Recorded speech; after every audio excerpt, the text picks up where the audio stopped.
Morning students.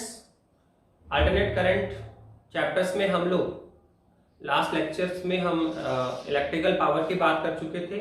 Electrical power, फिर उसकी average value find out करी और हमने वहां पे करंट को दो पार्ट में डिवाइड किया था। सर, एक तो होता है वर्कलेस करंट और एक होता है वर्कफुल current. Okay, I naught sine phi और आई नॉट कॉस फाई। अब यहाँ इस लेक्चर में हम बात करेंगे या आगे की जो लेक्चर्स होंगे उसमें हम एक कॉमन टॉपिक लेंगे। ठीक है, वही टॉपिक्स आपको बार बार रिपीटेशन में आएगा। सेम मेथड से आपको डिफरेंट आर्टिकल्स लेने हैं पर वे ऑफ मेथड आपका सबका कॉमन रहेगा। एक बार आप एक आर्टिकल पूरा करेंगे तो उसमें जो वे ऑफ मेथड हम अप्लाई करेंगे, सर उसी मेथड से हम डिफरेंट सोर्सेज लेंगे। ठीक है, और उनको हम सर्किट में पुट करेंगे और फिर डिफरेंट सोर्सेज के लिए हम उसी मेथड से कैलकुलेशन करेंगे कि अल्टरनेट वोल्टेज क्या है, फिर अल्टरनेट वोल्टेज से अल्टरनेट करंट पर आएंगे। पहले अल्टरनेट वोल्टेज लेंगे, फिर अल्टरनेट करंट फाइंड आउट करेंगे, फिर अल्टरनेट वोल्टेज और अल्टरनेट करंट में हम फेज डिफरेंस निकालेंगे कि फेज डिफरेंस कितना है, उनके लिए हम ग्राफ डिजाइन करेंगे। तो एक कॉमन आर्टिकल चलेगा पूरे लेसन में। अब ठीक है, 7 से 8 आर्टिकल है ये कंप्लीट। तो एक कॉमन मेथड होता है, बस उसमें जो सोर्सेज है, जो करंट में डेवलप सोर्सेज है सर, वो वेरी करते रहेंगे। तो हम यही बात करना चाह रहे हैं कि सर कोई भी जो सर्किट है आपका इलेक्ट्रिकल सर्किट है सर, उसमें अगर हमने एसी करंट फ्लो किया, हम कोई भी आप देख लीजिए कोई भी सोर्सेज है, कोई भी अल्टरनेट इलेक्ट्रिकल सर्किट है सर, उसमें हमने करंट फ्लो किया तो आप देखिए सर्किट में करंट कई बार बहुत ज्यादा हो जाता है। ठीक है, कई बार बहुत कम हो जाता है, या तो करंट बहुत ज्यादा हाई फ्लो करेगा या करंट बहुत लो फ्लो करेगा। तो अगर सर्किट में करंट बहुत ज्यादा हाई फ्लो कर रहा है और हम चाहते हैं करंट को सर लो लेवल पे लेकर आए, करंट बहुत ज्यादा हाई फ्लो कर रहा है उसे हम सर लो करना चाहते हैं, लो लेवल पे लेकर आना चाहते हैं, कम करना चाहते हैं, तो सिंपल है सर, उसके जो पाथ है सर, उसके मार्ग में क्या करें सर, रेजिस्टेंस डाल दीजिए सर। क्या करें सर, कोई भी रेजिस्टेंस डाल दीजिए सर, अवरोध डेवलप करो सर, करंट के मार्ग में क्या डेवलप करो सर, अवरोध डेवलप करो, जिससे करंट क्या हो जाएगा सर, रिड्यूस हो जाएगा, हाई से क्या हो जाएगा सर, लो हो जाएगा। तो हमें किसी भी इलेक्ट्रिकल सर्किट में अगर हमें करंट को क्या करना है सर, कंट्रोल करना है, हाई से लो करना है या लो से हाई करना है।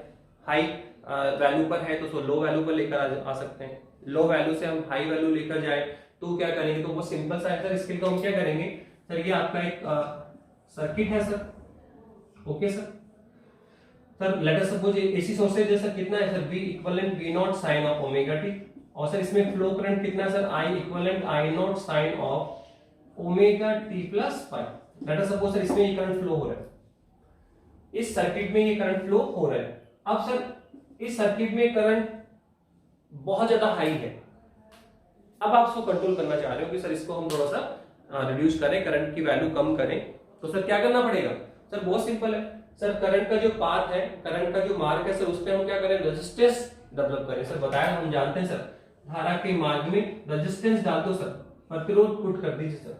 अगर आप रेजिस्टेंस डाल देंगे, प्रतिरोध डाल देंगे, तो सर रेजिस्टेंस क्या करता है सर, धारा को अवरोधित करेगा, करंट को क्या करेगा सर, अवरोधित करेगा, करंट को क्या करेगा, रोकेगा सर, जिससे करंट की वैल्यू क्या होता है, डिक्रीज हो जाएगी, करंट की वैल्यू क्या हो जाएगी, डिक्रीज हो जाएगी। तो अब देखो रेजिस्टेंस क्या करता है सर, सर्किट में जो करंट है, जो सर्किट में करंट है सर, उसको कंट्रोल करने का वर्क करता है। जो रेजिस्टेंस है सर, वो अल्टरनेट करंट या करंट को सर्किट में क्या करता है सर, कंट्रोल करता है सर, उसको सर्किट पे उसकी वैल्यू को रिड्यूस कर सकता है, उसकी वैल्यू को इंक्रीज कर सकता है। सर कैसे सर, सिंपल है सर, रेजिस्टेंस पे डिपेंड करेगा। सर्किट में आप रेजिस्टेंस को हाई करते जाओ, सर्किट में जो आपने रेजिस्टेंस कनेक्टेड किया सर, उसको अगर हम इंक्रीज करेंगे तो करंट क्या होगा सर, डिक्रीज होगा। जैसे जैसे सर्किट में प्रतिरोध आप रेजिस्टेंस इंक्रीज करेंगे, बढ़ाएंगे, प्रतिरोध बढ़ाएंगे, तो करंट क्या होगा सर, डिक्रीज होगा, करंट सर्किट में कम होगा। नहीं, आपको लग रहा है कि नहीं सर करंट सर्किट में बहुत कम है, करंट सर्किट में क्या है, कम है, आप करंट को इंक्रीज करना चाह रहे हो, तो सर्किट में जो कनेक्टेड रेजिस्टेंस है तो उसको आप क्या करें सर, कम कर दें, लो कर दें। तो हम जानते हैं कि रेजिस्टेंस की वैल्यू हम चेंज करेंगे तो जो सर्किट में करंट है, फ्लो करंट है सर, वो भी चेंज होगा। कैसे सर, रेजिस्टेंस को हाई करेंगे, करंट क्या होगा, लो होगा, रेजिस्टेंस को क्या करें, हाई, तो करंट क्या होगा, लो। रेजिस्टेंस को क्या करेंगे, लो, तो करंट क्या होगा, हाई। तो हम सर्किट में जो रेजिस्टेंस है सर उसकी वैल्यू को इंक्रीज या डिक्रीज करके हम क्या कर सकते हैं सर, सर्किट में फ्लो करंट को क्या कर सकते हैं, कंट्रोल कर सकते हैं, ठीक है, नियंत्रित कर सकते हैं।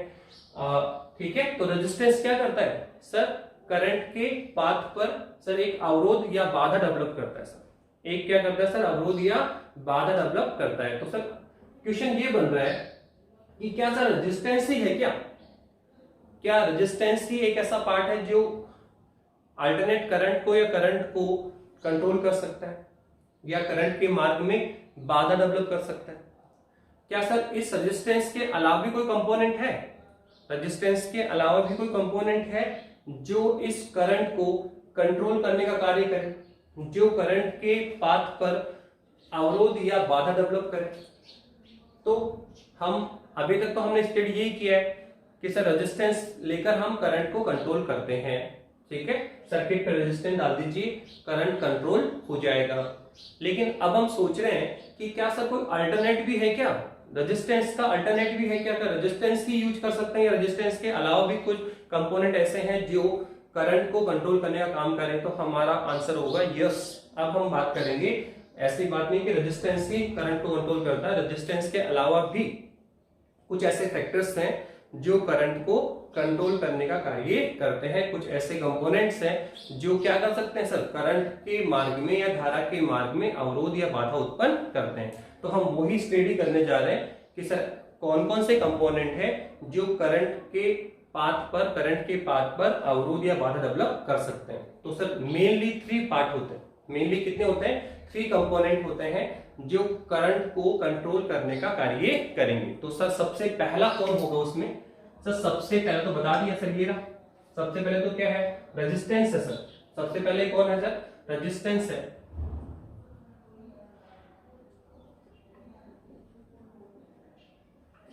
Resistance denoted by capital R.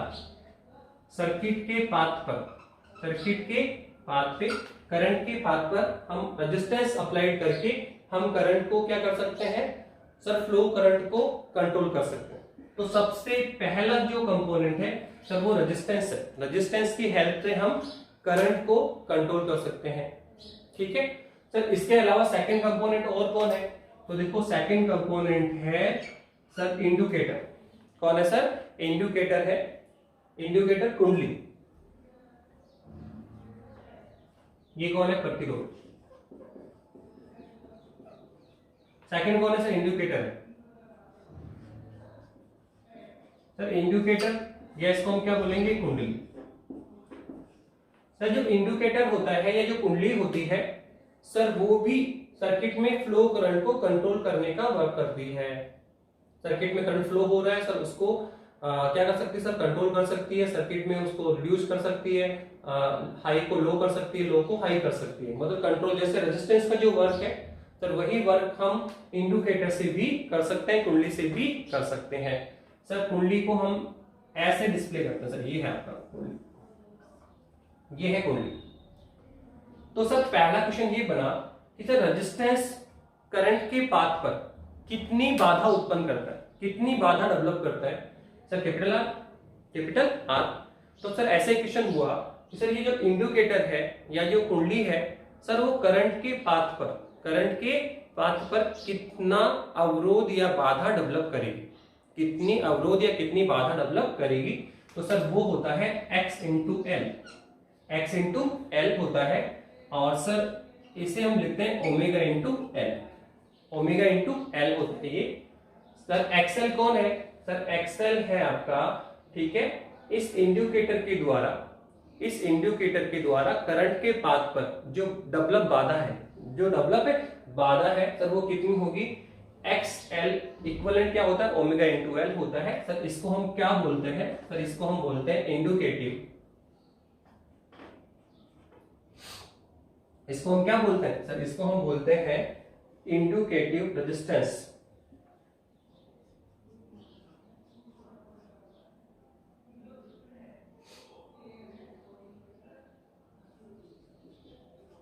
Indicative resistance बोलते हैं।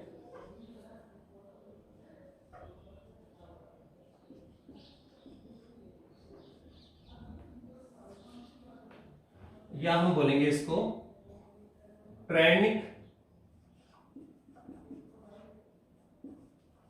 प्रतिघात, प्रेरणिक प्रतिघात, प्रेरणिक प्रतिघात कहलाता है ये।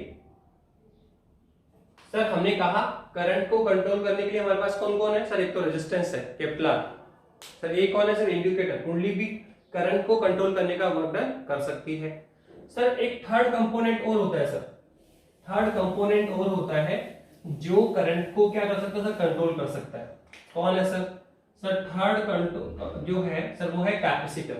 कौन है सर? कैपेसिटर है।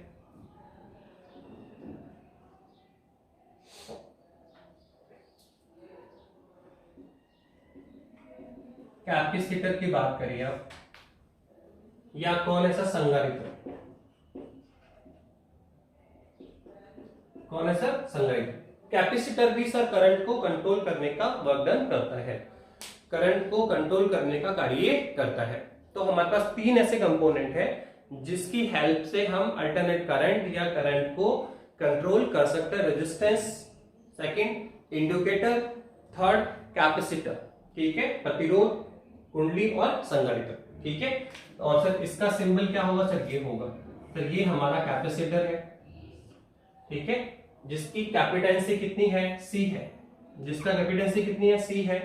तो सर ये जो कैपेसिटर है सर वो कितनी बाधा डेवलप करेगा करंट के पाथ पर? करंट के पाथ पर कितनी बाधा डेवलप करेगा? तो सर वो करेगा XC। तो कितना होता है? 1/ओमेगा C, 1/ओमेगा C। ठीक है, ये X है। कौन है सर? Indicative resistance. सर ऐसे ही सर इंडिकेटर क्या करता है सर? इंडिकेटिव रेजिस्टेंस डेवलप करता है। सर ऐसे ही कैपेसिटर क्या करेगा सर? उसके द्वारा करंट के मार्ग में जो डेवलप बाधा है सर वो क्या होगा? कैपेसिटिव रेजिस्टेंस होगी। क्या होगी सर? इसको हम क्या बोलते हैं? तो इसको बोलते हैं कैपेसिटिव रेजिस्टेंस बोलते हैं। क्या बोलते हैं? कैपेसिटिव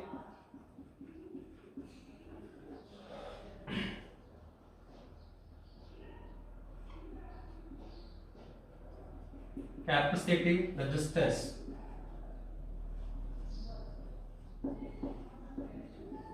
ठीक है, डिनोटेड बाय, इसको बोलते हैं धारतीय प्रतिघात, denoted by XC, denoted by XC। तो आप देखें कि करंट को कंट्रोल करने के लिए हमारे पास तीन बड़े फैक्टर हैं। आप रेजिस्टेंस को लेकर भी करंट को कंट्रोल कर सकते हैं, आप इंडिकेटर लेकर भी करंट को कंट्रोल कर सकते हैं, और आप कैपेसिटर लेकर भी करंट को कंट्रोल कर सकते हैं। ठीक है, बस अब हमें ये देखना है कि रेजिस्टेंस कितनी बाधा डेवलप करता है? Capital R। सर जो इंडिकेटर है सर वो करंट के मार्ग में कितनी बाधा डेवलप करता है? सर वो डेवलप करता है ये XL। कितना सर? ओमेगा इंटू L, जिसको हमने क्या बोला? इंडिकेटिव रेजिस्टेंस, प्रेरणिक प्रतिघात बोलते हैं। और सर कैपेसिटर करंट के पाथ पर कितनी बाधा डेवलप करेगा? सर वो होता है XC। सर कितना होता है? 1/ओमेगा C। उसको हमने क्या बोला सर? कैपेसिटिव रेजिस्टेंस बोला। क्या बोला? कैपेसिटिव रेजिस्टेंस बोला। तो हम सिंपल से डेफिनेशन दे सकते हैं। इंडिकेटर रेजिस्टेंस की बोलेंगे तो सर क्या बोलेंगे कि सर हम बोलेंगे धारा के मार्ग में, हम यहां बोलेंगे कि इंडिकेटर के कारण करंट के पाथ पर जो बाधा होगी सर वो कौन होगी? Indicator resistance. क्या बोलेंगे? कुंडली के कारण धारा, देखो प्रतिरोध के कारण धारा के मार्ग में बाधा कितनी? Capital R। फिर यहाँ बोलेंगे कुंडली के कारण धारा के मार्ग में जो बाधा है सर वो क्या होगी? प्रेरणिक प्रतिघात। और सर यहाँ क्या बोला सर? संधारित्र के कारण धारा के मार्ग में जो बाधा होती है, संधारित्र के कारण धारा के मार्ग में जो बाधा होगी सर उसे हम क्या बोलेंगे सर? धारतीय प्रतिघात। क्या बोलेंगे? धारतीय प्रतिघात। वो सिंपल है, रेजिस्टेंस के कारण R, कुंडली के कारण जो बाधा होगी वो प्रेरणिक प्रतिघात, और सर संधारित्र के कारण जो बाधा होगी सर वो क्या होगी? धारतीय प्रतिघात। या ऐसे बोले, ठीक है। हम बोलेंगे इंडिकेटर के कारण जो बाधा होगी सर वो इंडिकेटिव रेजिस्टेंस, और सर कैपेसिटर के कारण जो करंट के पाथ पर जो बाधा होगी सर वो क्या होगी? Capacitive resistance. तो क्या डेफिनेशन होगी इंडिकेटिव रेजिस्टेंस की? तो हम बोल सकते हैं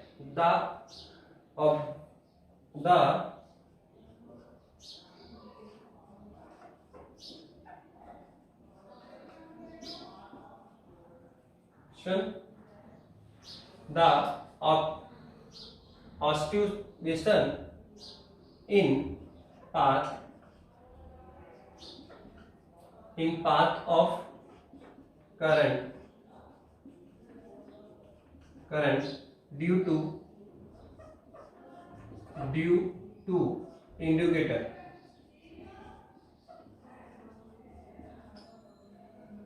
ठीक है, the obstruction in path of current.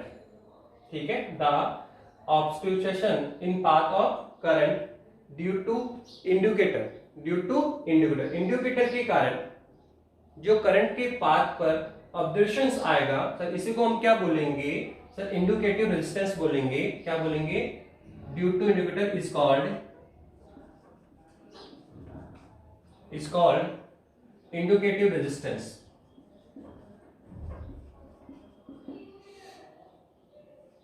Indicative resistance okay, denoted by XL.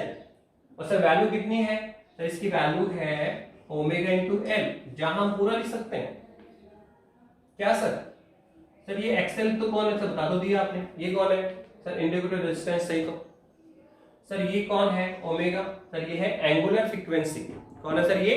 Sir ये है आपकी एंगुलर फ्रीक्वेंसी है। तो और एल कौन है? तो देखो हम एल पहले डिफाइन कर चुके हैं। एल कौन है? Coefficient of the self इंड्यूशन।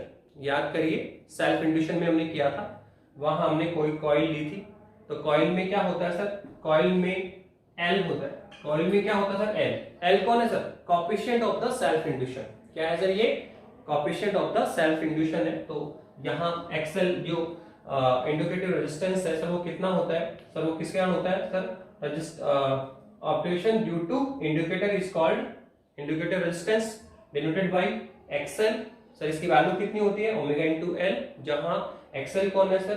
Sir XL तो इंडिकेटिव रेजिस्टेंस है, और सर ओमेगा कौन है सर? एंगुलर फ्रीक्वेंसी है, और सर एल कौन है सर? एल है self induction, coefficient of the self induction या कुंडली का पैरतत्व। यहाँ ये कौन है? कुंडली। कुंडली का क्या है? ये पैरतत्व है। तो हम बोलेंगे कोएफिशिएंट ऑफ सेल्फ इंड्यूशन। हम पहले बता चुके हैं। ठीक है, तो ऐसे ही बताइए, क्या हम कैपेसिटिव रेजिस्टेंस को डिफाइन नहीं कर सकते? धारतीय प्रतिघात को डिफाइन नहीं कर सकते? बहुत सिंपल सर। क्या सर? इंडिकेटर के कारण करंट के पाथ में जो बाधा है सर, वो इंडिकेटिव। और सर कैपेसिटर के कारण जो करंट के पाथ में बाधा है, वो कौन है सर? Capacitive resistance. तो वही डेफिनेशन होगी। हम बोलेंगे the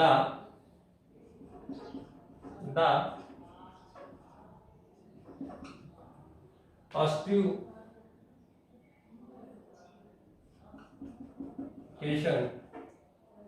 in path of current due to capacitor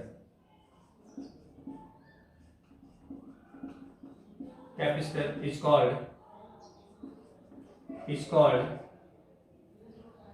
capacitive resistance.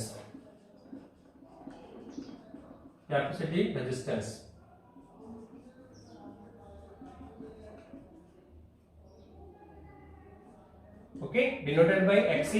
Value कितनी है? Omega C. वेयर हम डिफाइन कर सकते हैं कि एक्सी कौन है सर? बता दिया, कैपेसिटिव रेजिस्टेंस है। सर ओमेगा कौन है सर? वही एंगुलर फ्रीक्वेंसी है। और सर ये सी कौन है सर? ओमेगा की वैल्यू सर 2 पाई एन होता है, ध्यान रखना। एन कौन है? फ्रीक्वेंसी। एन कौन है? ओमेगा क्या होता है सर? 2 पाई एन होता है। सर एन कौन है? फ्रीक्वेंसी है। और सर ये कौन है? एंगुलर फ्रीक्वेंसी कहलाती है। और सी क्या है सर? सी तो क्या? Capacitance of the capacitor. C क्या है sir? Capacitance of the capacitor होता है संधारित्र की धारिता। क्या है सर ये? सर ये तो क्या था? एल तो क्या था? कुंडली का पैरतत्व, या बोलो कोएफिशिएंट ऑफ द सेल्फ इंड्यूशन। तो अगर इंडिकेटर या कुंडली है तो क्या यूज करेंगे? एल। क्या यूज करेंगे? एल यूज करेंगे। और कैपेसिटर है तो क्या यूज करेंगे? सी। कैपेसिटर में क्या होता है? कैपेसिटेंस होता है सर, धारिता होती है। तो सी कौन है? संधारित्र की धारिता, कैपेसिटेंस ऑफ द कैपेसिटर। तो सी कौन है sir? Capacitance of capacitor. Okay ना।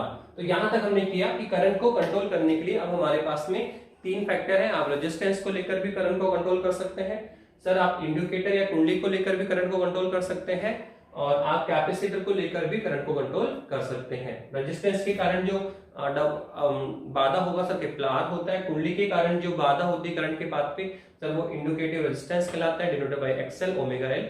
और सर कैपेसिटर के कारण, ड्यू टू कैपेसिटर, जो करंट के पाथ पे जो बाधा होगी सर वो क्या होती है, कैपेसिटिव रेजिस्टेंस होती है सर, डिनोटेड बाय एक्ससी, और वैल्यू कितनी है सर 1 ओमेगा सी।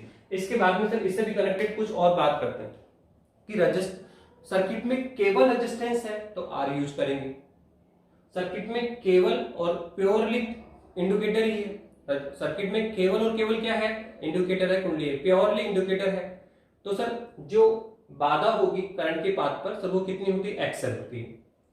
पर अगर सर सर्किट में केवल कैपेसिटर लगा दिया, केवल कैपेसिटर लगा है, प्योर कैपेसिटर लगा हुआ है, सिंगल कैपेसिटर लगा हुआ है, या सिंगल इंडिकेटर लगा हुआ है, या सिंगल रेजिस्टेंस लगा हुआ है, तो सर सिंगल में तो ये आ जाता है सर। पर बहुत सारे केस ऐसे होंगे जहां आपको ये लगेगा कि सर्किट में करंट को कंट्रोल करने के लिए, सर्किट में करंट को कंट्रोल करने के लिए आपने रेजिस्टेंस भी पुट कर रखा है और इंडिकेटर भी पुट कर रखा है, या फिर इंडिकेटर भी पुट कर रखा है और कैपेसिटर भी पुट कर दिया। तो आप सर्किट में ऐसा नहीं कि आप सिंगल यूज कर सकते हैं, करंट को कंट्रोल करने के लिए प्योरली आप रेजिस्टेंस यूज कर ले, प्योरली आप इंडिकेटर यूज कर ले, प्योरली आप कैपेसिटर यूज कर ले, पर आप इनको डबल भी यूज कर सकते हैं कि करंट को कंट्रोल करने के लिए आपने रेजिस्टेंस भी पुट कर रखा है सर्किट में, और जो कुंडली है इंडिकेटर भी पुट कर दिया। ठीक है, आपने सर्किट बनाया या आपने इस तरह का, सर ये सर्किट था आपका, ये लीजिए सर, इसमें हमने रेजिस्टेंस भी डाल दिया और सर इंडिकेटर भी डाल दिया। तो आप बताइए इसमें कौन कौन आ गया, सर आर भी आ गया और एक्सएल भी आ गया। तो सर अब इनका जो रेजिस्टेंस होगा, जो कंबाइंड रेजिस्टेंस होगा सर वो क्या होगा, जो कंबाइंड रेजिस्टेंस होगा सर वो क्या होगा, तो सर वो हम जो combined resistance due to resistance, indicator और कैपेसिटर, जो आपका रेजिस्टेंस है, आपका जो इंडिकेटर है और आपका कौन है, कैपेसिटर है। तो अगर देखो सिंगल आप पुट करोगे तो सर सिंगल के लिए आपने डिफाइन कर दिया, सिंगल रेजिस्टेंस है तो आर, सिंगल इंडिकेटर है तो एक्सएल, और सिंगल कैपेसिटर है तो एक्ससी।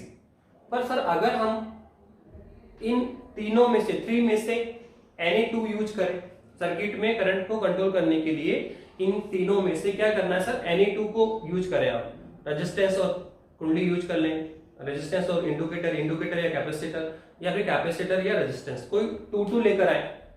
आप ऐसा भी कर सकते हैं कि सर ऑल कंपोनेंट को यूज कर ले, सर ऐसा यूज कर ले आप।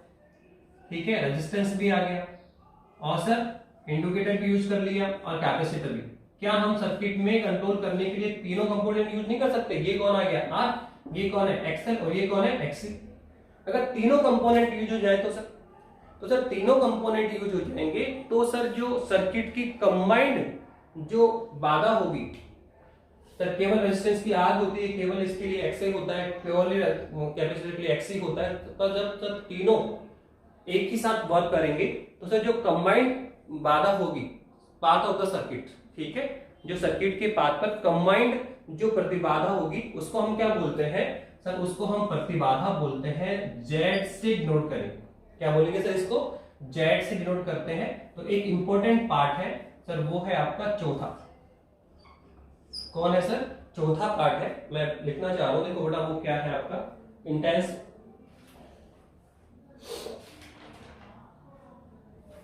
ये होता है आपका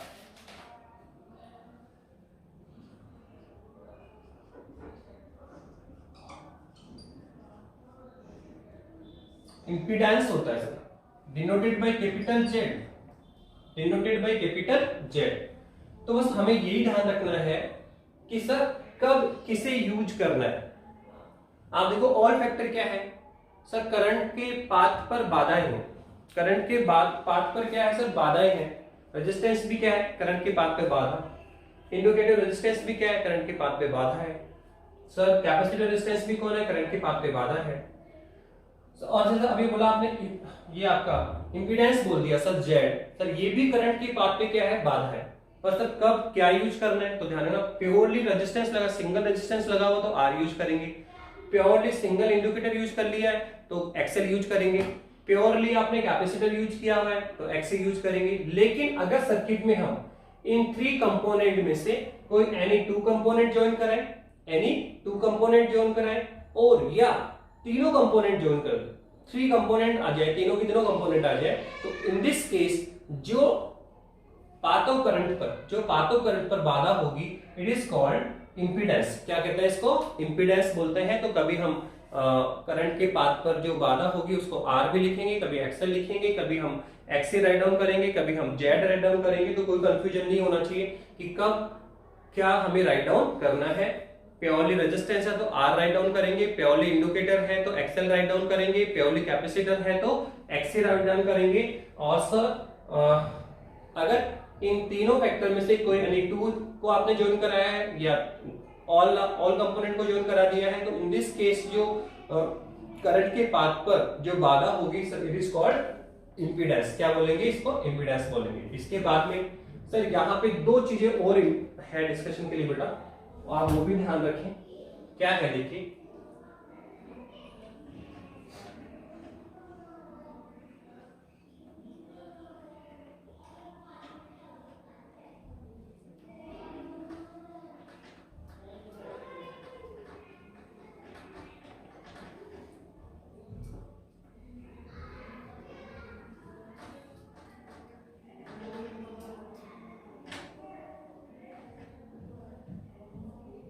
देखिए और क्या है इसका जो 5वां फैक्टर है हम डिफाइन करना चाह रहे हैं। सर फेज डिफरेंस क्या होता है? फेज डिफरेंस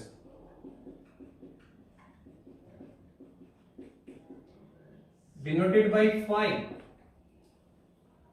और 6 नंबर पर हम डिफाइन करेंगे पावर फैक्टर। इसको बोलते हैं हम कलांतर। एक होता है पावर फैक्टर, इसको बोलते हैं शक्ति गुणांक। ठीक है, इन 2 पॉइंट्स पे टॉपिक्स को और डिस्कशन करिए।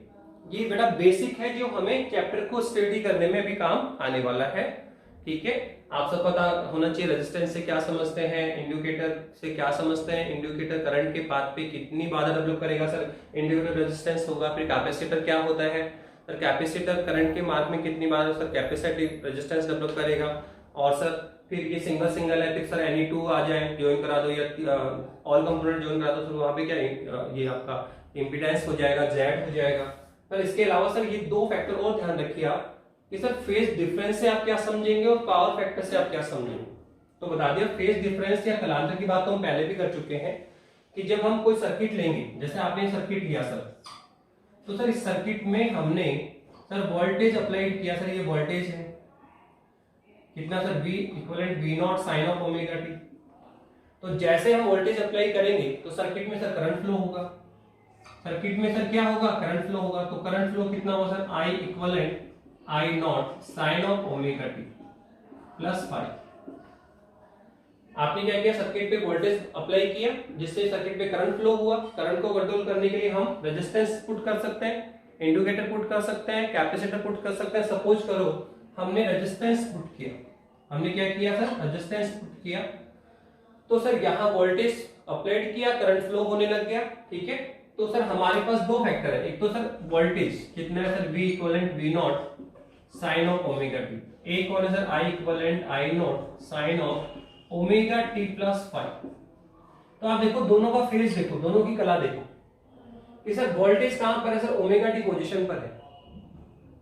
अब सर करंट को देखें तो सर करंट का जो फेज है या करंट की जो पोजीशन है सर वो ओमेगा टी प्लस 5 पर है। तो हमें यहाँ साफ लुकआउट हो रहा है कि करंट वोल्टेज से क्या है सर, फॉरवर्ड है। यहाँ करंट वोल्टेज से क्या है, आगे है, फॉरवर्ड है। सर कितना आगे है सर, 5 फेज आगे है, 5 फेज आगे है। तो ये जो इसमें फेज में डिफरेंस कितना है सर, 5 है कि यहाँ करंट वोल्टेज से 5 फेज आगे है।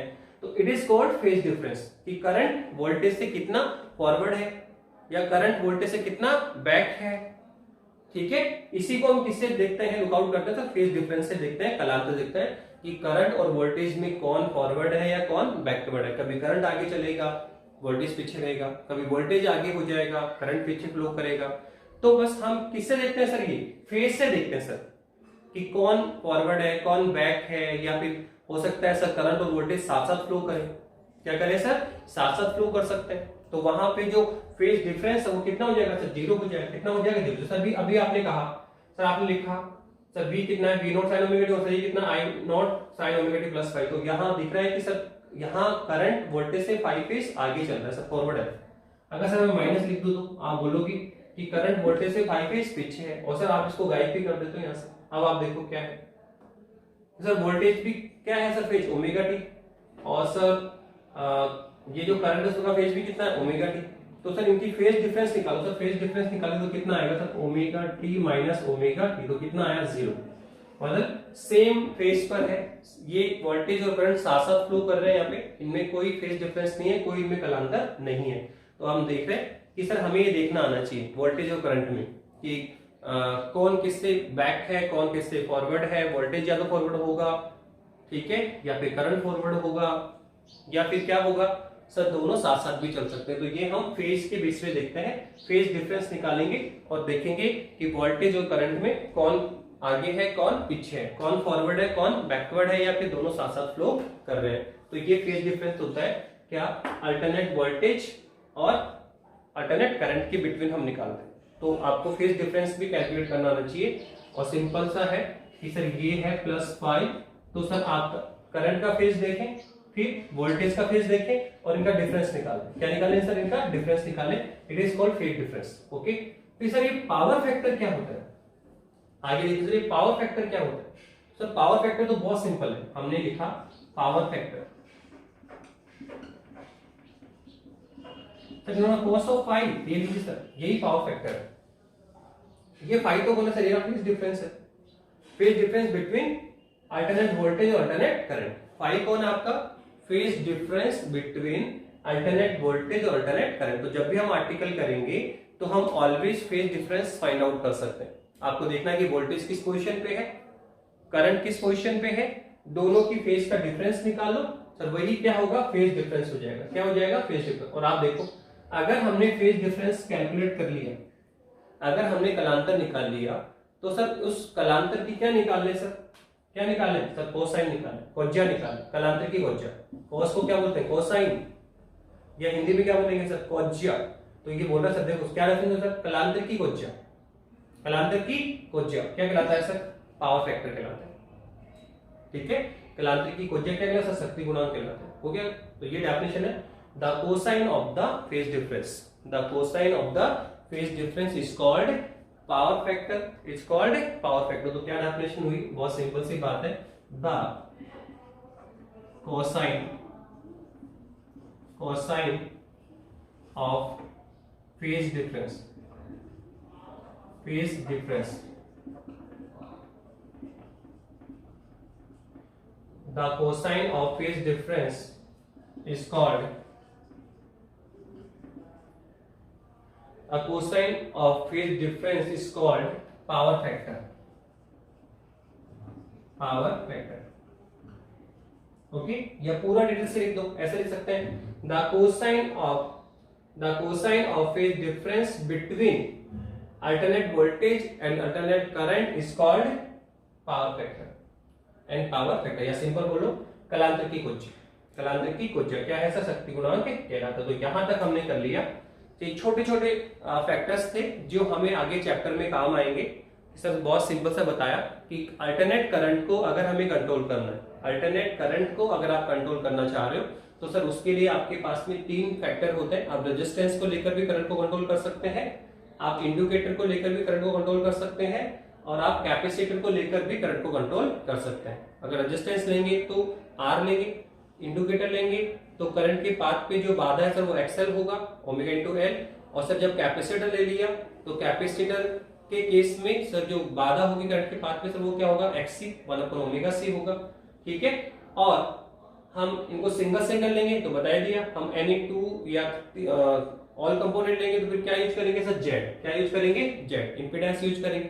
ठीक है, फिर उसके बाद में बता दिया सर इसमें फेज डिफरेंस निकालना आपको आना चाहिए कि वोल्टेज और करंट में फेज डिफरेंस कितना है, कौन किससे फॉरवर्ड है, कौन किससे बैक है। तो आप देख लें, दोनों का फेज पोजीशन देख के डिफरेंस निकाल लें। और अगर आप फेज डिफरेंस निकाल लेंगे, अगर हमने फेज डिफरेंस निकाल लिया तो सर उसका तो क्या सर? कोसाइन लेना है सर। क्या निकाला, कोसाइन, कोज्या निकाल दो सर, तो वो पावर फैक्टर निकल जाएगा। पावर फैक्टर को निकालने के दो तरीके हैं, एक तो ये आप cos ऑफ फाई कलांतरिक कोज्या निकाल लें, पर जो पावर फैक्टर है उसको R/Z भी लिखा जाता है। पावर फैक्टर को हम R/Z भी लिखेंगे, आगे चल के करेंगे। तो ध्यान रखना पावर फैक्टर की डेफिनेशन तो क्या है, cosine of the phase difference, cosine of the phase difference between alternate voltage alternate current is called power factor. या अपन बोले बहुत सिंपल सा, कलांतर की कोज्या, शक्ति गुणांक कहलाता है। ओके ना, और इसे हम cos फाई से नोट करेंगे या फिर R/Z भी इसको राइट डाउन किया जाता है। तो हमने छोटी छोटी चीजें की जो हमने आगे यूज करनी है। अब हम इन्हीं सर्किट्स को स्टडी करेंगे, इन सर्किट्स को स्टडी में लेकर आएंगे।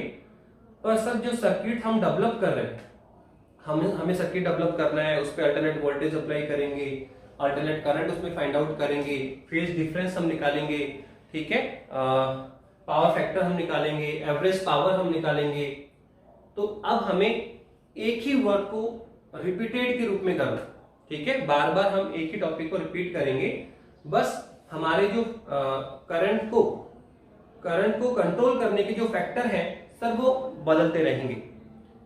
हमें वही सर्किट डेवलप करना है, वही वोल्टेज अप्लाइड करना है, फिर अप्लाइड वोल्टेज, फिर करंट फाइंड आउट करेंगे, ठीक है, फिर करंट फाइंड आउट, करंट के साथ में हम करंट और वोल्टेज में फेज डिफरेंस भी फाइंड आउट कर लेंगे। जब फेज डिफरेंस हो जाएगा तो पावर फैक्टर भी डिफाइन कर सकते हैं, ठीक है, एवरेज पावर भी फाइंड आउट करेंगे। तो ये एक ही काम बार बार करेंगे। बस आपको क्या करना है कि करंट को कंट्रोल करने के फैक्टर आपको लगे लेने। एक बार आप करंट को कंट्रोल करने के लिए किसका यूज करेंगे, रेजिस्टेंस का यूज करेंगे। एक बार हम करंट कंट्रोल करने के लिए क्या करेंगे, इंडिकेटर यूज करेंगे। पहले आप रेजिस्टेंस यूज करें और फिर क्या फाइंड आउट करें, वोल्टेज लें, करंट फाइंड आउट करें, फेज डिफरेंस निकालें, ठीक है, पावर फैक्टर निकालें, ग्राफ रिप्रेजेंटेशन करेंगे, ठीक है, पूरा काम करेंगे वगैरह। फिर वही सारा वर्क वापस किसके लिए करना है, इंडिकेटर के लिए करना है। कि अगर हम करंट को कंट्रोल करने के लिए अगर इंडिकेटर यूज करें सर्किट पे, तो फिर सर वोल्टेज क्या होगा, करंट क्या होगा, फेज डिफरेंस क्या होगा, ठीक है, पावर फैक्टर की वैल्यू क्या होगी, एवरेज पावर की वैल्यू क्या कैसे निकालेंगे, ग्राफ रिप्रेजेंटेशन कैसे होगा, ठीक है। तो वो इंडिकेटर केस में करेंगे। फिर ऐसे ही फिर हम क्या लेंगे सर, ऐसे हम कैपेसिटर भी ले सकते हैं। क्या ले सकते हैं सर, कैपेसिटर ले लीजिए। अगर कैपेसिटर लेकर काम करेंगे तो कैपेसिटर जब लेंगे तो फिर वापस से देखो कि कैपेसिटर के लिए, ठीक है, वोल्टेज लिया, फिर करंट फाइंड आउट करें, फिर वोल्टेज करंट की मध्य क्या देखेंगे, फेज डिफरेंस निकालेंगे। फेज डिफरेंस आ जाएगा तो फिर हम पावर फैक्टर निकालेंगे, ऐसे एवरेज वैल्यू निकालेंगे। तो आप देख रहे हैं क्या हो रहा है कि पहले से हम सिंगल लगाएंगे। पहले हम क्या करेंगे, तो सिंगल यूज करेंगे। देखिए हमने क्या कहा,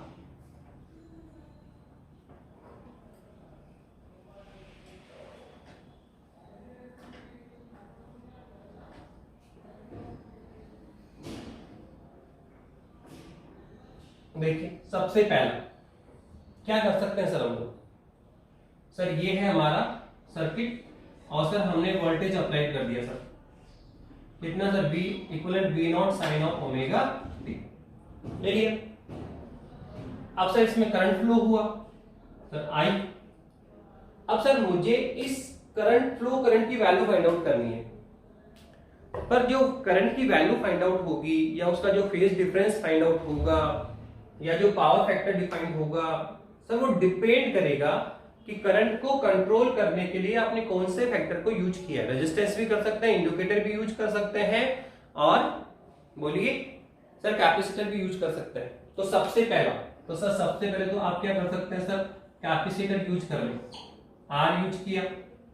तो फिर इस पूरे केस को लेंगे और हम यहां स्टडी करेंगे कि अगर हम अप्लाइड वोल्टेज ये आपका ये है तो इस सर्किट पे करंट क्या होगा, करंट की वैल्यू क्या होगी जब हमने रेजिस्टेंस को सर्किट पे यूज किया। तो पहले वोल्टेज से करंट, पहले क्या करेंगे सर, वोल्टेज हमने ले लिया, हम करंट फाइंड आउट करेंगे। क्या करेंगे, करंट को फाइंड आउट करेंगे। वोल्टेज तो हमारे पास में है सर ये V0 sine of omega t।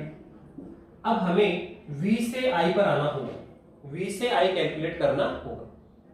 अब जैसे आप I कैलकुलेट करते, सपोज करो I आपके पास आ गया I0 sine of omega t plus pi by 2। Suppose करो I क्या आ गया, I0 omega plus pi by 2 आ गया।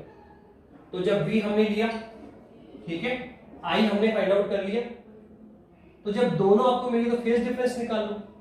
क्या निकाल लो, फेज डिफरेंस निकाल लो। फेज डिफरेंस क्या होता है सर, कलांतर। तो इसकी कला कितनी है, omega t plus pi by to. Sir इसकी कला कितनी है, ओमेगा टी है। इसका फेज कितना है, ओमेगा टी। इसी इसका फेज कितना है sir, omega t. Sir omega t plus pi two. इसमें फेज डिफरेंस कितना हो सर, निकाल लो ये लो, omega t plus pi by two minus omega t. तो क्या आया sir, plus pi by two. तो फेज डिफरेंस कितना है, प्लस पाई बाई टू आ गया। जब फेज डिफरेंस आ गया तो क्या निकालो सर, पावर फैक्टर निकालो। क्या होता है सर, फेज डिफरेंस की कोज्या निकाल दो सर। ये लो, फेज डिफरेंस कितना है, पाई बाई टू। तो सर क्या होगा, कोस प्लस पाई बाई टू। कितना आएगा सर, जीरो। ये लो, फेज डिफरेंस कितना आ गया, जीरो आ गया। तो आप समझ रहे हैं कि हमें फेज डिफरेंस अगर आपने निकाल लिया तो सर एवरेज वैल्यू भी निकाल लो। कैसे सर, जानते हैं V R M S, I R M S, और साथ में क्या होता है, कॉस ऑफ फाइव। तो आप देखो एवरेज पावर निकालना है तो उसमें भी मुझे क्या चाहिए, फेज डिफरेंस चाहिए। उसमें मुझे क्या चाहिए, फेज डिफरेंस चाहिए। तो फेज डिफरेंस कितना है, पाई बाई टू। तो यहाँ cos पाई बाई टू कितना होगा, जीरो। तो आप देखो एवरेज पावर भी कितना है, जीरो। तो आप देख रहे हैं कि हमें एक ही वर्क को बार बार रिपीट करना है, कि हमें एक इलेक्ट्रिकल सर्किट लेना है, उस पर अल्टरनेट वोल्टेज अप्लाइड करना है, और फिर उस अल्टरनेट वोल्टेज के रेस्पेक्टली हमें करंट को फाइंड आउट करना है।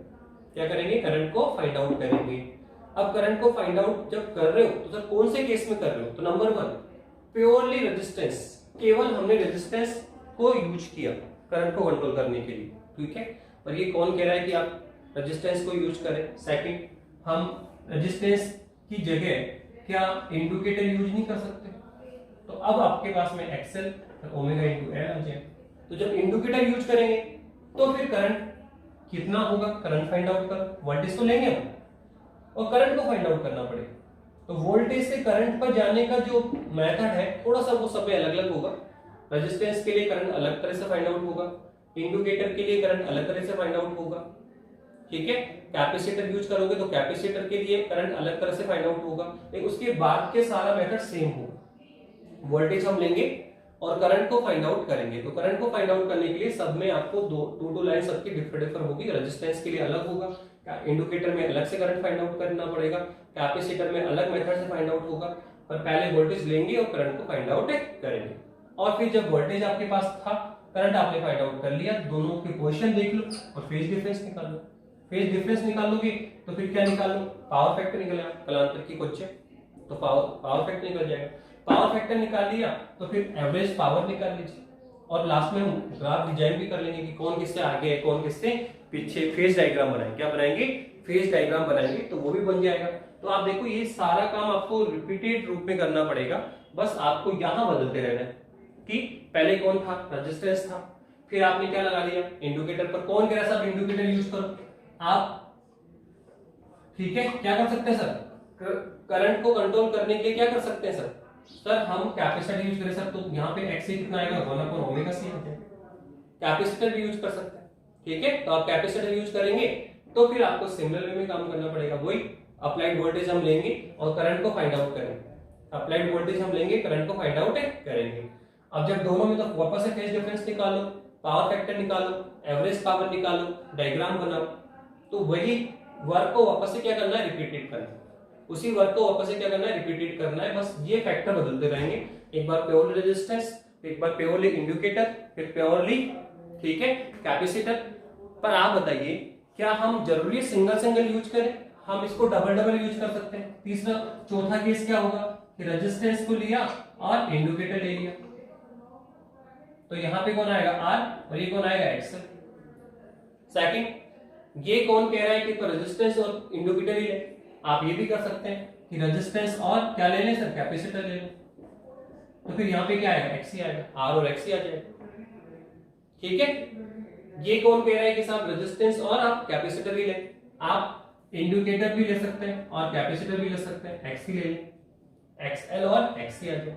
तो आप सिंगल सिंगल लेंगे पहले तीन केस, फिर क्या लेंगे, डबल डबल लेंगे, रेजिस्टेंस और capacitor, resistance of indicator, indicator और कैपेसिटर, फिर दो डबल डबल को लेंगे तो 3 आर्टिकल्स के हो गए। और लास्ट में क्या हम ऑल कंपोनेंट साथ में ले सकते हैं, आप सबको साथ ही ले लेंगे, लोग पूरे ही बना देंगे वापस तरह से। रेजिस्टेंस भी आ गया उसमें, आपका इंडिकेटर भी आ गया उसमें, कैपेसिटर भी आ गया। तो अगर ऑल यूज कर लेंगे तो ऑल के लिए आपका होगा 7 नंबर का आर्टिकल। तो कुल मिला के कितने आर्टिकल है, 7 आर्टिकल होंगे पहले सिंगल सिंगल लेंगे प्योरली रेजिस्टेंस, फिर लेंगे प्योरली इंडिकेटर, फिर लेंगे प्योरली, ठीक है, आपका कैपेसिटर, फिर डबल डबल लेंगे रेजिस्टेंस और इंडिकेटर, रेजिस्टेंस और कैपेसिटर, कैपेसिटर और इंडिकेटर, और लास्ट में हम तीनों कंपोनेंट को एक साथ भी ज्वाइन कराएंगे। लेकिन हम केवल कंपोनेंट, ये फैक्टर्स बदल रहे हैं, कंपोनेंट बदल रहे हैं, वे ऑफ मेथड है, जो करने का तरीका है सर वो सब में सेम होगा। अप्लाइड वोल्टेज हम लेंगे ऑलवेज, और वोल्टेज को लेकर करंट तक पहुंचना होगा, वोल्टेज को लेकर हम करंट तक पहुंचेंगे, और करंट तक जाने की दो लाइन सब में डिफर होगी, और बाकी आगे का मेथड कॉमन होगा। कैसे सर, वोल्टेज हमने लिया, करंट हमने फाइंड आउट कर लिया, फिर सर दोनों की पोजीशन देखें और क्या निकालना है, फेज डिफरेंस निकालना, फेज डिफरेंस आ गया, फेज डिफरेंस का क्या निकालेंगे, उस कोसाइन निकालेंगे, पावर फैक्टर आ जाएगा। ओके, फिर उसके बाद में पावर फैक्टर से हम क्या, पावर फैक्टर आ गया या फेज डिफरेंस आ गया तो एवरेज पावर निकल जाएगा, और जब हमें पता है कि वोल्टेज और करंट की पोजीशन पता है तो फिर हम इसका डायग्राम भी शो करेंगे कि करंट और वोल्टेज में कौन फॉरवर्ड है कौन बैकवर्ड है। तो अब सिमिलर वे में आर्टिकल चलेंगे, सेम मेथड में चलेंगे, तो एक ही वर्क को बार बार रिपीट करेंगे तो चैप्टर, जो ये चैप्टर है वो इजी हम हैंडल कर सकते हैं। बस आपको इस एक मेथड को थोड़ा है ना ध्यान से स्टडी करना होगा, उसी मेथड को बार बार रिपीट करेंगे, केवल और केवल फैक्टर चेंज करते रहेंगे, purely resistance, purely indicator, purely capacitor, फिर डबल डबल, और लास्ट में एक साथ तीनों ऑल कंपोनेंट्स। ओके बेटा, नेक्स्ट क्लास में हम करेंगे प्योरली रेजिस्टेंस को लेके करेंगे, ठीक है, कंटिन्यू आगे बढ़ते हैं। ओके बेटा, थैंक यू।